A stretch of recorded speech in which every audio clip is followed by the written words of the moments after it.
अस्सलाम वालेकुम, this is ODA foxtrot from defence outpost. तो दो काफ़ी ज़्यादा इंपॉर्टेंट खबरें हैं। एक पाकिस्तान एयरफोर्स से रिलेटेड है, जिसमें ज़ोहाई एयर शो से पाकिस्तान के रिलेटेड एक बहुत ही ज़्यादा इंटरेस्टिंग खबर निकल के आई है। और दूसरी जो न्यूज़ है वो पाकिस्तान आर्मी से रिलेटेड है, और स्पेसिफिकली ये न्यूज़ जो है वो पाकिस्तान आर्मी की टैंक फ्लीट के हवाले से है कि किस तरह उनके अंदर सबसे बड़ा अपग्रेड आने वाला है। तो इन दोनों खबरों के ऊपर डिस्कशन करेंगे, लेकिन वीडियो में आगे बढ़ने से पहले अगर आप लोगों ने अभी तक चैनल को सब्सक्राइब नहीं किया तो please make sure to like this video and do subscribe to the channel. तो सबसे पहले पाकिस्तान एयरफोर्स वाली न्यूज़ को डिस्कस करते चलें। तो जैसा कि हम सब लोगों को पता है कि ज़ोहाई एयर शो चाइना में चल रहा है, और इससे पहले भी कई सारी वीडियोस में हम इस ज़ोहाई एयर शो से रिलेटेड बहुत सारी वेरिएशंस के ऊपर डिस्कस कर चुके हैं। लेकिन ये जो अब हम डिस्कस करने जा रहे हैं ये उन सब में से ज़्यादा इंटरेस्टिंग है। तो आपको याद होगा कि चाइना ने ज़ोहाई एयर शो में पहली दफ़ा J10CE को डिस्प्ले किया था, उसका जो एक्सपोर्ट वेरिएंट है उसको डिस्प्ले किया था। एक्सपोर्ट वेरिएंट बेसिकली वो वेरिएंट होता है जो कि कोई भी कंट्री दूसरे कंट्रीज को ऑफर करती है। उसमें कुछ मॉडिफिकेशंस होती हैं, कुछ डाउनग्रेड होते हैं, या कोई भी लेने वाली कंट्री अपने हिसाब से जो भी मॉडिफिकेशंस करवाती है एक्सपोर्ट वेरिएंट में वो चीज शामिल होती है। तो ज़ोहाई एयर शो में जो J10CE था वो एक्सपोर्ट वेरिएंट था, और उस J10CE के मॉडल के साथ जो सारे वेपन्स थे वो भी चाइना जो है वो एक्सपोर्ट वेरिएंट के साथ पैकेज के तौर पर ऑफर कर रहे हैं। लेकिन इंटरेस्टिंगली यहाँ पर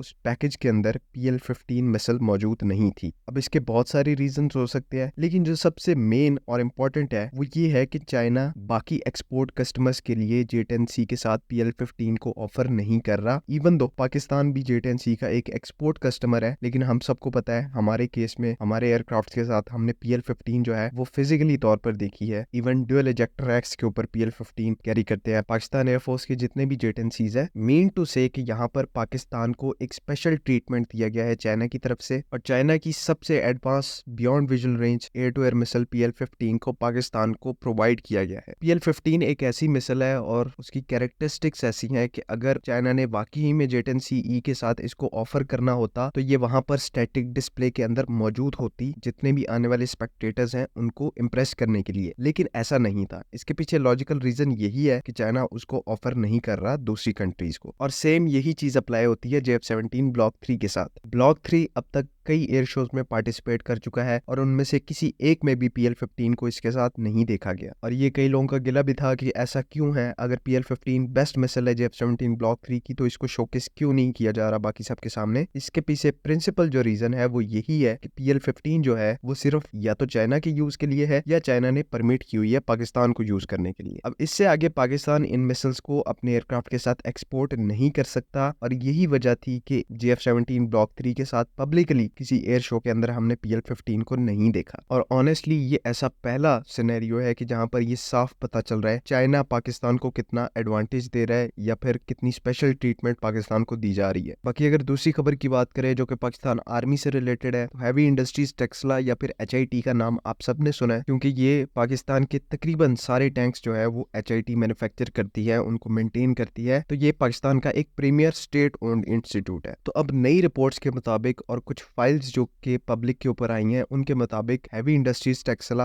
एक इंडिजिनस एक्टिव प्रोटेक्शन सिस्टम के ऊपर काम कर रहा है। APS सिस्टम का हम सबको पता है कि टैंक्स का एक अल्टीमेट स्टैंडर्ड है। जिस टैंक के अंदर आजकल APS सिस्टम मौजूद है वो एक बहुत ही एडवांस टैंक कंसिडर किया जाता है, क्योंकि APS सिस्टम अपने तौर पर ही एक बहुत ज्यादा एडवांस सिस्टम है जो कि आने वाले सबसोनिक राउंड्स को और एंटी टैंक गाइडेड मिसाइल्स को ऑटोमेटिकली इंटरसेप्ट और डिस्ट्रॉय करता है, जिससे जो टैंक है वो कंप्लीटली इम्यून तो नहीं होता, लेकिन उसकी सर्वाइवेबिलिटी जो है वो काफी ज्यादा बढ़ जाती है। तो हमारे जो VT-4 टैंक्स हैं या फिर जिन्हें हम हैदर टैंक्स कहते हैं, वो ओरिजिनली चाइना उनमें एक एक्टिव प्रोटेक्शन सिस्टम को यूज करता है जिसको GL-5 या फिर GL-6 कहते हैं। और जब पाकिस्तान ने इन टैंक्स को अक्वायर किया था तो ये APS सिस्टम जो है वो उनमें से मिसिंग था। तो तब भी लोगों ने बहुत कहा था कि पाकिस्तान कॉस्ट कटिंग की वजह से APS सिस्टम को चाइना से अक्वायर नहीं कर पा रहा। उल्टा पाकिस्तान अपने एक इंडिजिनस APS सिस्टम पर काम कर रहा है, जो कि इससे भी अच्छी खबर है। और ये जो सिस्टम है ये बेसिकली हमारे हैदर टैंक्स पे तो लगेगा ही लगेगा, साथ में ये हमारे अल खालिद सीरीज के जो टैंक्स है अल खालिद 1 उनके ऊपर भी माउंट किया जाएगा, जो कि पाकिस्तानी टैंक्स को एक बहुत ही बड़ा एडवांटेज दे देगा in comparison with Indian tanks, क्योंकि वहां पर एक्टिव प्रोटेक्शन सिस्टम अभी मौजूद भी नहीं है और ना ही उनको लगाने का प्लान है इंडिया के अंदर। तो आई होप कि आप लोगों को तमाम बातें जो है वो समझ में आ गई हैं। अगर इनमें कोई कंफ्यूजन है तो आप कॉमेंट्स में जरूर पूछे। अगली वीडियो में मुलाकात होगी, तब तक के लिए अल्लाह हाफिज।